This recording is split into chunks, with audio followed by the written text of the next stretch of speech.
Good morning to all of you. Today we will start a new chapter called Valuation of Shares. Valuation of Shares. This is not a very big chapter. This is a small chapter and very scoring chapter as well.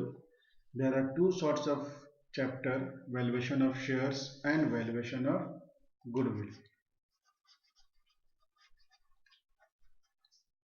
Valuation of goodwill and valuation of shares.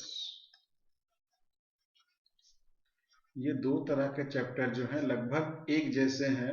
इनमें accounting आपको basically नहीं करना है, ये basically mathematical skill पे based है। Mathematical skills है इसमें, मीन्स फॉर्मूला बेस्ड चैप्टर्स हैं।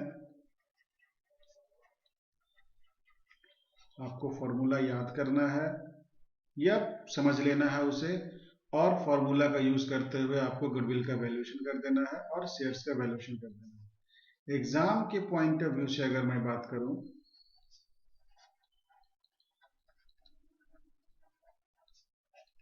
तो दोनों चैप्टर्स में से, चूंकि एक ही तरह का चैप्टर्स हैं, तो दोनों में से क्वेश्चंस तो नहीं आ पाएंगे, लेकिन दोनों में से मैं उम्मीद करता हूं कि एक क्वेश्चन आ जाए। हाँ, ये हो सकता है 5 मार्क्स का आए, या फिर आपको हो सकता है लॉन्ग आंसर भी आ सकता है। वो डिपेंड करता है नेचर ऑफ द क्वेश्चन पे। या ये भी हो सकता है कि किसी एक चैप्टर से 5 मार्क्स का थ्योरी क्वेश्चन आ जाए, या ऑब्जेक्टिव में तो खैर में भी शामिल किया जा सकता है क्वेश्चंस को, उसमें कोई दो राय नहीं है। और हो सकता है कि दूसरे चैप्टर से आपको लॉन्ग आंसर आ जाए। तो दोनों में से दोनों ही चैप्टर आपके लिए इक्वली इंपॉर्टेंट है। तो अभी मैं पहले वैल्यूएशन ऑफ शेयर्स पढ़ा रहा हूँ। वैल्यूएशन ऑफ शेयर्स में मैं टोटल 6 लेक्चर्स दूंगा। 6 लेक्चर दूंगा, जिसमें पहला आपका इंट्रोडक्शन होगा, जो कि ये लेक्चर है इंट्रोडक्शन, और बाकी के 2 to 5 जो है, 2 to 6 लेक्चर जो होंगे वो होंगे आपके, it will be based on methods. It will be based on methods of valuation of shares. Means there are 5 methods, तो हर एक मेथड का एक लेक्चर और प्लस उसका कुछ क्वेश्चंस वगैरह भी मैं उसमें बताऊंगा, based on methods of valuation of shares. तो लेक्चर्स का जो ड्यूरेशन रहेगा बेसिकली 15 to 20 मिनट्स रहेगा। तो शॉर्ट लेक्चर्स है, तो आप इसे देखिए और समझिए। और फिर से मैं बता दूं कि एग्जाम पॉइंट ऑफ व्यू से ये दोनों चैप्टर जो है वो आपके लिए इक्वली इंपॉर्टेंट है। तो इग्नोर मत कीजिए, आसान है इसलिए मत छोड़ दीजिए कि आसान है, बना लेंगे, इसलिए इसको जरूर पढ़िए कि चूंकि आसान है तो इससे हमें एक भी क्वेश्चन छोड़ना नहीं है। ठीक है, चलिए तो चैप्टर को हम लोग शुरू करते हैं और आगे बढ़ते हैं, अपना देखते हैं क्या है इसमें। तो सबसे पहले बताया गया है आपको कि meaning, what is the meaning of valuation of shares. तो अगर सिंपल टर्म्स में बोले हम लोग कि वैल्यूएशन ऑफ शेयर्स का क्या मतलब होता है, तो it is a process, it is a process to compute the value of each share, value of each share means ये एक प्रक्रिया है जिसके तहत हम लोग प्रत्येक शेयर्स का वैल्यू क्या करते हैं, कंप्यूट करते हैं। तो this process is known as valuation of shares. Then valuation of shares means to compute the price of each share of any company at which it can be sold or purchased or transferred or assessed for tax purpose. Then question here arises, why? Why there is need? Why is there need? Why is there need? या चलो ठीक है, थोड़ा सा English हम लोग का चलेगा। Why there is need to compute या to value these shares, क्यों जरूरत है आखिर हमें? तो there are different situations where we have to find out the value of shares. These situations may be either at the time of amalgamation or at the time of reconstruction or at the time of conversion of shares, at the time of conversion of shares into either equity or preference or debentures, conversion of shares, or for the purpose of loan. If we are going to apply for a loan, then we have to show the value of shares to the prospective lender. ठीक है, ये loan के लिए हो गया। उसके अलावा भी बहुत सारे और परिस्थितियां हमारे सामने आती हैं जहां पे हमें शेयर्स का वैल्यूएशन जो है वो कैलकुलेट करना पड़ता है। That is why this chapter is important for us as far as our accounting in company accounts is concerned। ठीक है, यहां तक क्लियर हो गया होगा मेरे ख्याल से।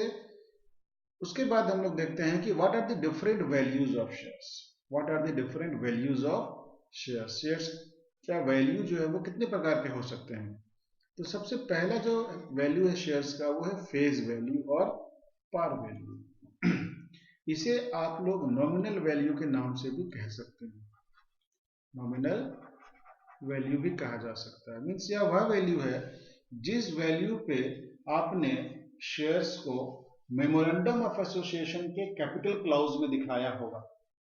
हम लोग जानते हैं कि मेमोरेंडम ऑफ एसोसिएशन में कैपिटल क्लॉज होता है, वहां पे आपने इन शेयर्स को जिस वैल्यू पे दिखलाया होगा वही उस शेयर्स का फेज वैल्यू होता है। बेसिकली ये फेज वैल्यू ₹10 और ₹100 ही होता है। आप लोग अभी तक जो भी क्वेश्चंस बनाए होंगे आप लोगों ने देखा होगा कि फेज वैल्यू या तो ₹10 है या तो ₹100। बट ये वह वैल्यू है जो कैपिटल क्लॉज में आपने दिखाया था मेमोरेंडम ऑफ एसोसिएशन।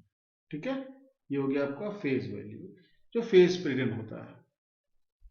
दूसरा है बुक वैल्यू, पुस्तक मूल्य। बुक वैल्यू को हम लोग हिंदी में बोलते हैं क्या, पुस्तक मूल्य। तो पुस्तक मूल्य क्या है भाई, बुक वैल्यू क्या है। तो book value is paid up capital plus reserve and surplus is divided by number of shares. Then you will get book value of shares। means paid up capital plus reserve and surplus that should be divided by number of shares। और एक और formula है share holders fund divided by number of shares. Share holders fund divided by number of shares. तो number of shares आपको मिल जाएगा आपके balance sheet में। ठीक है, शेयर होल्डर्स फंड का इंफॉर्मेशन भी आपको मिल जाएगा बैलेंस शीट में। तो उसकी मदद से आप कैलकुलेट कर लेंगे और डिवाइड कर देंगे एक दूसरे को, तब आपको मालूम चल जाएगा कि what is the book value of shares. Next one is market value. This is the value at which shares are purchased and sold in the market. Trading, जिस वैल्यू पे शेयर्स का ट्रेडिंग किया जा रहा है शेयर मार्केट में, that value is known as market value. Share बाजार में जिस मूल्य पर अंशों की खरीद बिक्री की जा रही है वो उस अंश का बाजार मूल्य कहलाता है। नेक्स्ट है आपका फोर्थ पॉइंट इज या fourth types of value is intrinsic value. Intrinsic value आंतरिक मूल्य। आंतरिक मूल्य का फॉर्मूला है आपका net worth of asset, net worth of assets divided by number of shares। net worth of assets divided by number of shares। what is net worth of asset? then net worth of asset is realizable value of assets minus outside liabilities। outside liabilities में आपका short term और long term दोनों आ जाएगा, ST plus LT, short term and long term. Then net worth of asset is realizable value of assets minus outside liability। realizable value में वैसे assets को ही केवल consider किया जाएगा जिसका realizable value हो। means there are certain assets which realizable value is nil such as fictitious assets। ठीक है, और unamortized expenses। तो these are non realizable value और non realizable assets, तो उनको ध्यान में देंगे। हालांकि ये टॉपिक मैं आपको पढ़ाऊंगा सेकेंड लेक्चर में, जहां पे नेट एसेट मेथड से हम लोग वैल्यू निकालना सीखेंगे, क्योंकि नेट एसेट मेथड वैल्यू को ही हम लोग इंट्रिंसिक वैल्यू कहते थे। ठीक है, fifth one is fair value. Fair value पे बेस्ड आपको एक मेथड भी है, फेयर वैल्यू मेथड, तो वहां पे भी ये चीज मैं आपको बताऊंगा। लेकिन यहाँ पे छोटा सा, फेयर वैल्यू मतलब it is the average of market value and intrinsic value. It is the average of market value and intrinsic value. So हम लोग फेयर वैल्यू का फॉर्मूला लगा सकते हैं कि market value of shares plus intrinsic value of shares divided by 2। Okay, next one is cost price या cost value, the amount paid by the buyer for purchase of shares. Buyer के द्वारा shares को खरीदने में जो payment किया गया है वो उसके लिए कॉस्ट प्राइस हो गया। It includes the market price of shares plus brokerage और commission plus security transaction tax if any paid by the buyer.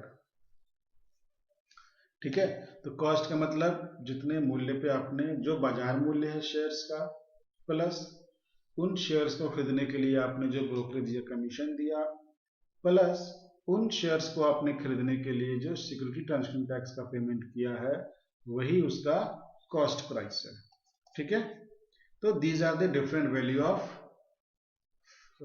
Shares. एक और वैल्यू है capitalised value.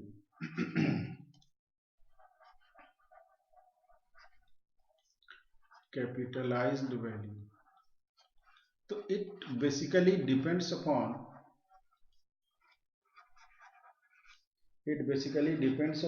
profit earning capacity, depends upon profit earning capacity of company. ये company के लाभ कमाने की क्षमता पर निर्भर करता है ये कैपिटलाइज्ड वैल्यू। चलिए अब हम लोग आगे बढ़ते हैं लेक्चर में। तो आगे हम लोगों को मिलेगा methods of valuation of shares. तो what are the different methods of valuation of shares? Then different methods of valuation of shares include, the first one is net asset method. It is also known as intrinsic value method. This is also known as intrinsic value method. Second one is dividend yield method. Third one is earning capacity method. And the fourth one is capitalization method. And fifth one is fair value or average value method. ठीक है, तो ये आपके books में दिए गए हैं, तो इनको मैं क्वेश्चन सॉल्व कर दूंगा। आपको क्या होता है, नहीं होता है, रूल्स रेगुलेशंस क्या है, फॉर्मूलाज क्या है इसके लिए, वो मैं आपको बताऊंगा। और एक एक कर करके 5 लेक्चर आएगा जिसमें ये पांचों आपको बताया जाएगा। ठीक है, तो आप इनको देखिए और समझिए। ठीक है, तो इस लेक्चर को यहीं पे एंड कर रहा हूं, नहीं तो काफी लेंदी हो जाएगा। अब आप नेक्स्ट लेक्चर जो है नेट एसेट मेथड का, वो देख लेंगे तो आपको मालूम चल जाएगा कि नेट एसेट मेथड में क्या रूल्स हैं, किस तरह से बनाए जाते हैं, क्या स्टेप्स फॉलो करने पड़ते हैं हम लोगों को। ये थोड़ा लेंदी है नेट एसेट मेथड, बाकी के जो मेथड्स हैं वो उतना लेंदी नहीं है, सिंपल है वो सारे। ठीक है, तो हम लोग इस लेक्चर को यहीं पे एंड करते हैं।